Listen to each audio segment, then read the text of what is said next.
সুমিত্রার বিয়ে রাজ নামে একটা ছেলের সাথে ঠিক হয়ে যায়। সুমিত্রার বিয়ের দিন সুমিত্রার রাজ স্টেজের উপর দাঁড়িয়েছিল, কিন্তু বিয়ে বাড়িতে একটা মেয়েকে দেখে সুমিত্রার নজর তার উপর থেকে সরছিল না। সুমিত্রার মা পাশ থেকে বলল, এই মেয়েটাকে দেখো, আজকে ওর বিয়ে আর ও না জানি কোন দিকে তাকিয়ে আছে। এই বিয়ে বাড়িতে সবাই তোর দিকেই দেখছে, আর তুই কোন দিকে তাকিয়ে আছিস? মা, ওইদিকে যে বউটা দাঁড়িয়ে আছে ওটা কে গো? আমি ওর দিকেই দেখছিলাম। আরে মেয়ে, ওটা তোর বড় যা হয় রে, বড় যা। সত্যি ওকে দেখতে খুবই সুন্দর। মা, তুমি যে কি বলো না, সুন্দর না ছাই? দেখো তো, মুখে এক গাদা মেকআপ লাগিয়ে এসছে, যেন পুরো ফাউন্ডেশনের বোতলটাই ওর মুখে ঢেলে এসছে।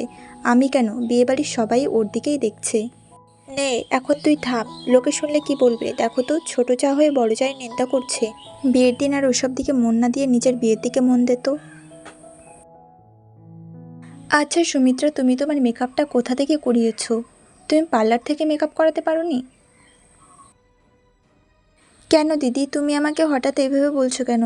আমাকে কি বিয়ের দিন সুন্দর লাগছে না দেখতে? ছাড়ো, আর ওসব বলে কী বা লাভ? পার্লার থেকে মেকআপ করালেও তুমি আমার মতন তো সুন্দর হতে পারতে না। আমি যেহেতু তোমার থেকেও বেশি সুন্দর দেখতে। কি জানি এই শিলা দিদি নিজেকে কী ভাবে, নিজে তো মুখে এক গাদা মেকআপ করে এত ফাউন্ডেশন নিয়ে ভূত সেজে থাকে, আবার আমার এই সিম্পল মেকআপ নিয়ে প্রশ্ন তুলতে এসছে। পরের দিন সকালবেলা উঠে সুমিত্রা রান্নাঘরে গিয়ে চা বানাচ্ছিল সবার জন্যে। ঠিক তখনই শিলাও রান্নাঘরে পৌঁছায়। আর এদিকে সুমিত্রা আর শিলার শাশুড়ি বিমলা দেবীও রান্নাঘরে পৌঁছায়। ও বড় বৌমা, তুমিও দেখি এখানে আছো। বড় বৌমা, আজকে আর তুমি চা বানিও না, আজকে ছোট বৌমাকেই চা বানাতে দাও। ছোট বৌমা, আজকে আমাদের জন্য সুন্দর করে চা বানিয়ে দিও তো। কি পারবে তো আমাদেরকে এক কাপ সুন্দর করে চা খাওয়াতে? হ্যাঁ মা, আপনি যান, আমি এক্ষুনি আপনাদের জন্য সুন্দর করে চা বানিয়ে নিয়ে আসছি। দিদি, আমি তো এদিকে চা বানাচ্ছি, তুমি তাড়াতাড়ি করে সবজিগুলো কেটে সকালের রান্নাটা চাপিয়ে দাও। সে রান্নাটা আমি একটু পরেই চাপাচ্ছি, তার আগে আমি একটু টাচ আপ করে আসি।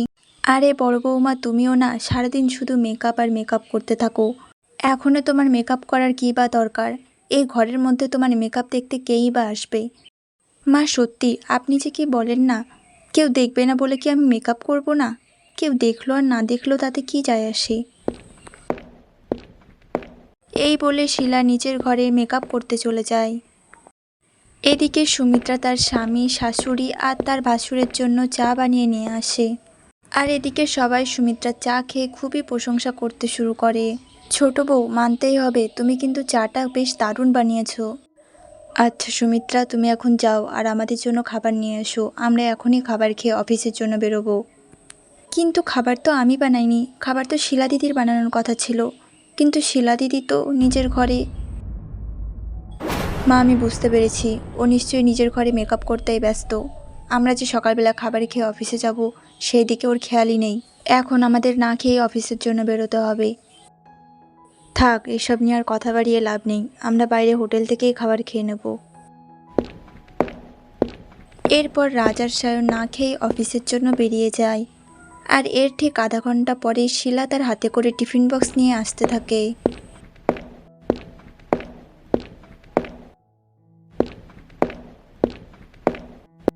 সরি, আজকে আমার টিফিন বক্সটা আনতে একটু দেরি হয়ে গেল।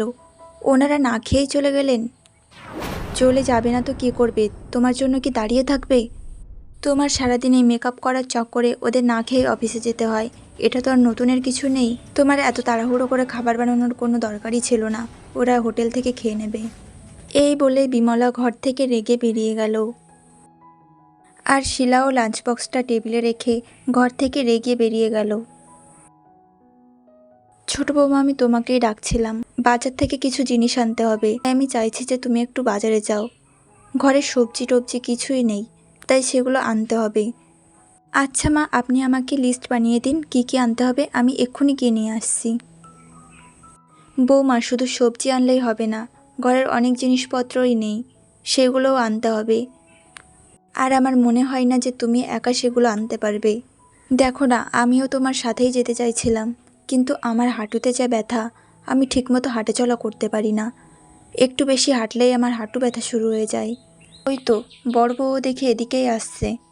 শোনো বড় বউ, তুমি এক কাজ করো, তুমি ছোট বউয়ের সাথে যাও বাজারে, বাজারে গিয়ে কিছু জিনিস আনতে হবে, সেগুলো গিয়ে নিয়ে আসো। খবরদার কোনো বাহানা বানাবে না কিন্তু। আমি তোমাকে যাওয়ার কথা বলতামও না, আমার হাঁটুতে ব্যথা, ওই জন্য আমি যেতে পারছি না। তাই তুমি আর ছোট বউ গিয়ে নিয়ে আসো সব কিছু।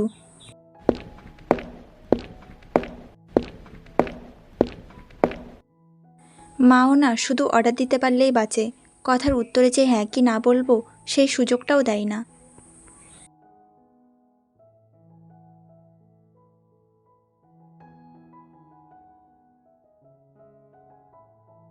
শিলা আর সুমিত্রা রেডি হয়ে মার্কেটের উদ্দেশ্যে রওনা দেয়। আর এদিকে বাইরে প্রচণ্ড রোদ আর গরমের কারণে শিলার মুখের মেকআপগুলো গলতে শুরু করে। শিলার চোখের আইলাইনার কাজল গলে তার চোখের নিচে কালো হয়ে জমাট বাঁধতে শুরু করে।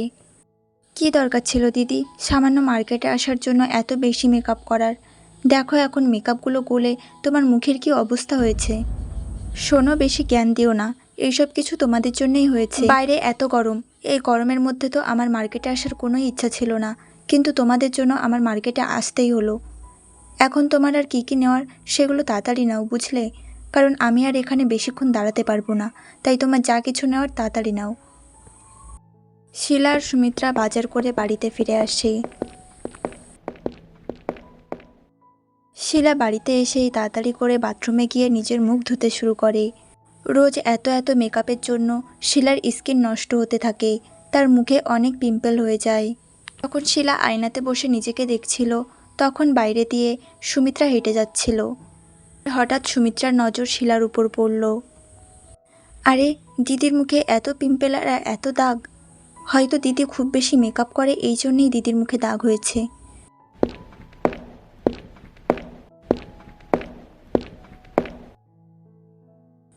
এ কি, হঠাৎ করে তুমি আমার রুমে? তুমি জানো না যে কারোর রুমে আসতে গেলে তার পারমিশন নিয়ে আসতে হয়? তুমি এইভাবে হঠাৎ না বলে আমার রুমে ঢুকলে কেন? যাও, এক্ষুনি আমার রুম থেকে বেরিয়ে যাও।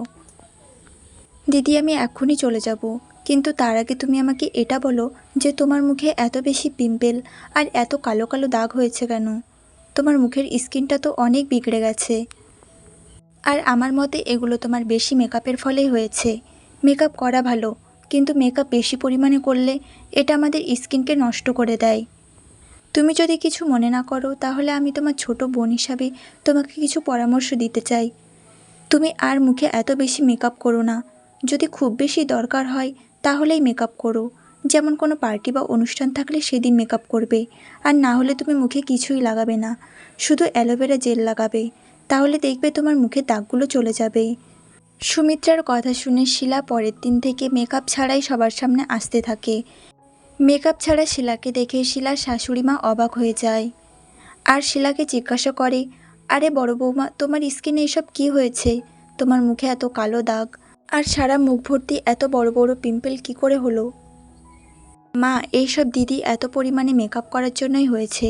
আর আজ থেকে দিদি আর এত বেশি মেকআপ করবে না, শুধু খুব বেশি দরকার ছাড়া মেকআপ করবে না। দিদি এখন থেকে শুধু নিজের মুখে অ্যালোভেরা জেলই লাগাবে, তাছাড়া আর কিছুই লাগাবে না। এইভাবে দেখতে দেখতে 2-3 মাস কেটে যায়। আর সুমিত্রার কথা অনুযায়ী শিলা রোজ নিজের মুখে অ্যালোভেরা জেল লাগাতে শুরু করে। আর দেখতে দেখতেই শিলার মুখ একদম পরিষ্কার হয়ে যায়। এখন থেকে শিলা আর নিজের মুখে অত বেশি মেকআপ করে না। এখন শিলা মেকআপ বাদ দিয়ে নিজের সংসারের দিকেই মন দিচ্ছে। আর শিলার মধ্যে এই পরিবর্তন দেখে পরিবারের সবাই খুব খুশি হয়।